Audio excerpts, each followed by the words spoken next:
Hello, bienvenue dans ce live, j'espère que vous allez bien. Je suis Sandrine Carl, j'espère que vous avez passé un très bon week-end de Pâques. Pour nous, c'était un week-end très intense, fort en émotions, en rencontre avec la famille. C'était vraiment intense. Je suis assez fatiguée ce soir, mais c'était extraordinaire. Aujourd'hui, j'ai rencontré ma nièce, Nora, pour la première fois. Et c'était fou, c'est la fille de mon frère et incroyable.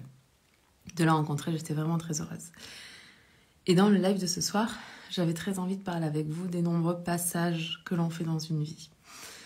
Souvent, quand on est en train de traverser comme une zone de turbulence dans notre vie ou qu'il y a des choses qui bougent, qui se mettent en mouvement, on a tendance à voir ça comme si c'était un peu contre nous. Comme si... comment dire ? Comme si c'était pas juste, ce genre de choses, ou alors que c'était difficile. Mais ce que je voudrais vous dire, hello, Joanne, bienvenue dans ce live. J'imagine que c'est ton prénom. Bienvenue. Tous ces passages sont au final là pour notre plus grand bien, pour notre évolution, pour permettre une transformation. Et ce qui va faire que ces passages vont être plus ou moins faciles pour nous, ça va être notre capacité à être solide à l'intérieur de nous. Imaginez comme un grand chêne. Avant de s'élever, la première chose qu'il doit faire, c'est s'enraciner. Et puis, il doit être solide dans son tronc, solide dans ses acquis, solide dans sa conscience de lui-même. Et puis, avec nos intentions ciblées, en étant attentif à nos pensées, à nos émotions, en posant des actions qui sont alignées avec ce que l'on veut obtenir, peu importe ce qu'on est en train de traverser, nos branches finiront par trouver la lumière, même si elles vont faire des détours. Mais cette solidité intérieure, c'est un petit peu comme si, en tout cas c'est ce que je pressens aujourd'hui, c'est un petit peu comme si tous ces passages que l'on vit au cours d'une vie, un passage, ça peut être un changement d'identité. Quand je parle de changement d'identité, je parle de, par exemple, vous êtes salarié, vous devenez entrepreneur, vous n'avez pas d'enfant, vous devenez parent, vous êtes célibataire, vous vous mariez, etc. Tout ça, ce sont des grands passages de vie, des grands changements d'identité. Mais il y en a plein, en fait, c'est à vous de les identifier. Puis dans ces moments-là, c'est comme si la seule voie possible pour traverser ces passages, c'est pas d'aller chercher la sécurité à l'extérieur, mais bien d'aller chercher la sécurité à l'intérieur de nous, dans nos certitudes, dans nos convictions, dans ce que l'on croit vrai, dans ce qu'on désire croire vrai aussi. Parce que parfois, comme on ne peut pas prédire l'avenir, la seule chose qu'on peut faire, c'est avoir une intention, comme je vous disais, aligner nos pensées, nos émotions et nos actions pour faire en sorte que ce truc que l'on désire arrive. L'erreur que l'on pourrait commettre, c'est d'être en pilotage automatique ou en roue libre, de se laisser aller en se disant « Ok, je sais pas trop ce qui va se passer, je sens que c'est un petit peu compliqué pour moi, mais ou on va résister, ou on va se laisser couler. » Et puis, ce sur quoi vraiment je voudrais attirer votre attention, parce que c'est vraiment ce qui me semble important ce soir, c'est vraiment cette solidité intérieure. Parce que à chaque passage, à chaque changement, c'est comme un challenge. Puis l'être humain, si vous pouvez aussi observer ça dans l'univers, ne met rien sur ton chemin que tu n'es pas capable de surmonter. Bravo pour tes messages, c'est parfait. Oh, ben on est tellement d'accord, merci. Merci, mais c'est exactement ça. Puis même au-delà de ça, tu vois, il y a le truc aussi que c'est dans l'inconfort qu'on grandit en tant qu'être humain. Cet enracinement dans notre propre solidité intérieure, c'est ce qui va réellement nous permettre de nous élever. C'est ce qui va réellement nous permettre de nous réaliser. Et plus on est capable de faire appel à cette solidité intérieure, en étant très attentif à ce que l'on désire créer dans notre vie, plus les passages, mieux les passages vont se faire, plus ils vont être aussi rapides. C'est pas tellement que l'univers vient nous tester pour voir à quel point on est des bonnes personnes ou des mauvaises personnes, à quel point on est capable ou on n'est pas capable. Pour l'univers, on est capable de toute façon. Ben, comme tu le dis, Joanne, en fait. Il nous présente que des choses qu'on est capable de surmonter, c'est ce que tu écris. Oui, l'inconfort fait grandir, je suis dedans. Bienvenue. On traverse tous des phases comme ça, puis c'est hyper ok. Vraiment, c'est hyper ok parce qu'on est capable d'aller chercher cette force à l'intérieur de nous.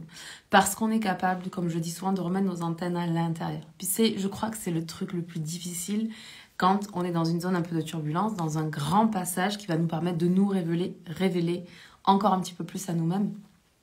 C'est dans ces moments-là que vraiment, il faut faire preuve de courage pour mettre nos antennes à l'intérieur et faire preuve d'un immense discernement. Parce que la facilité, ça va être de demander aux autres et de se référer à ce que les autres feraient à notre place, vivraient à notre place, comment est-ce qu'eux, ils ont géré ça quand ils l'ont traversé.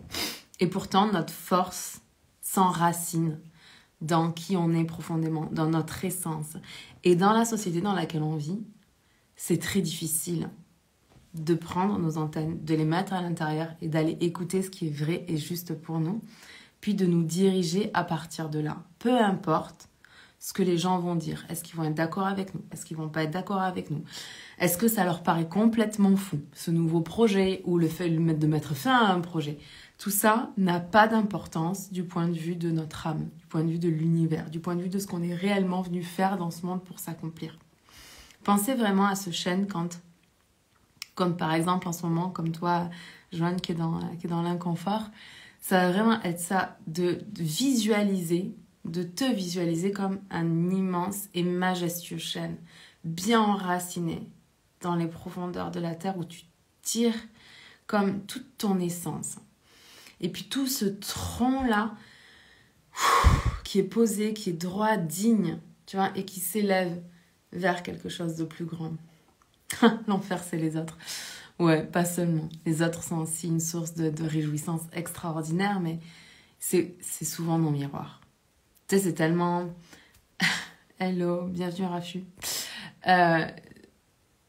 C'est tellement ça, puis dans tout, que ce soit dans nos relations de couple, mon Dieu, les relations de couple, c'est extraordinaire parce qu'on est tellement en proximité, puis on voit tellement toutes les qualités extraordinaires qu'on a l'un à l'autre dans un couple, puis aussi toutes les parts de manque, toutes les zones d'ombre et tout. C'est comme si on se révélait l'un à l'autre.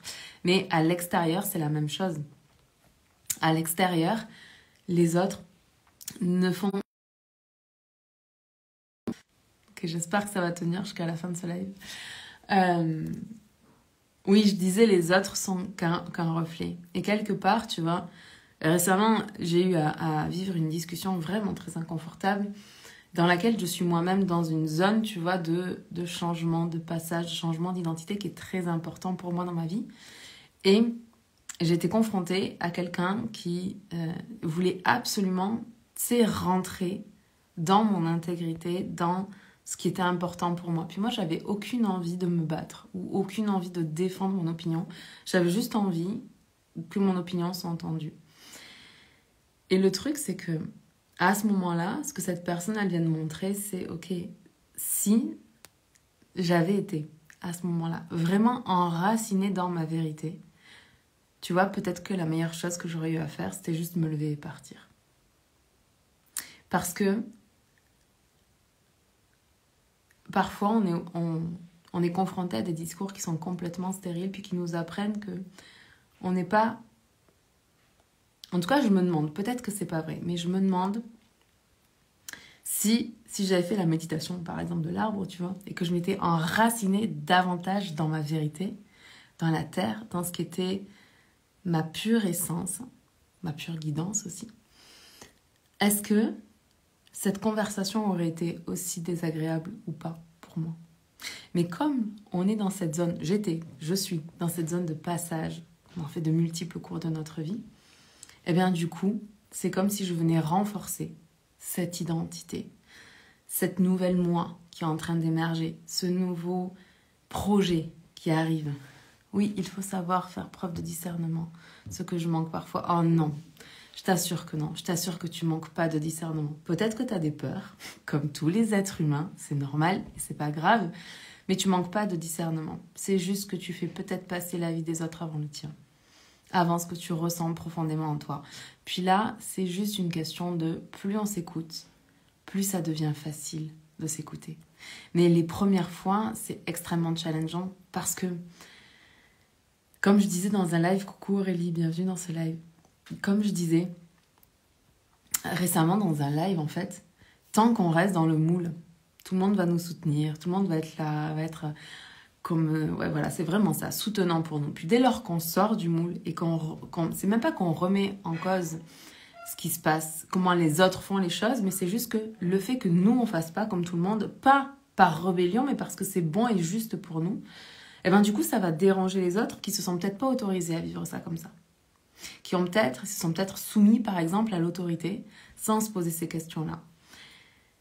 Et au début, c'est difficile parce qu'on a passé notre vie à se soumettre à l'autorité des autres, à se soumettre à nos parents, à nos professeurs, aux figures d'autorité, comme les médecins, les politiques et toutes les grandes figures d'autorité, en tout cas qui sont reconnues comme figures d'autorité. Et en fait, finalement, on n'a pas appris à écouter notre propre autorité intérieure, à devenir nos propres figures d'autorité. Et quand on commence à le faire, on dérange. Merci pour les petits cœurs, c'est adorable. Et quand on commence à le faire, c'est dérangeant. Parce que qui en est nous pour s'autoriser ça, là où les autres ne se sont pas autorisés? Eh bien, on est simplement des personnes qui font un travail de fond sur l'estime d'eux-mêmes. Tu sais, je vois l'estime de fond comme un petit mur de briques ou un grand mur de briques, peu importe, un mur de briques. Et puis pour moi, nos parts de manque, c'est les briques qui ne font pas partie de ce mur-là.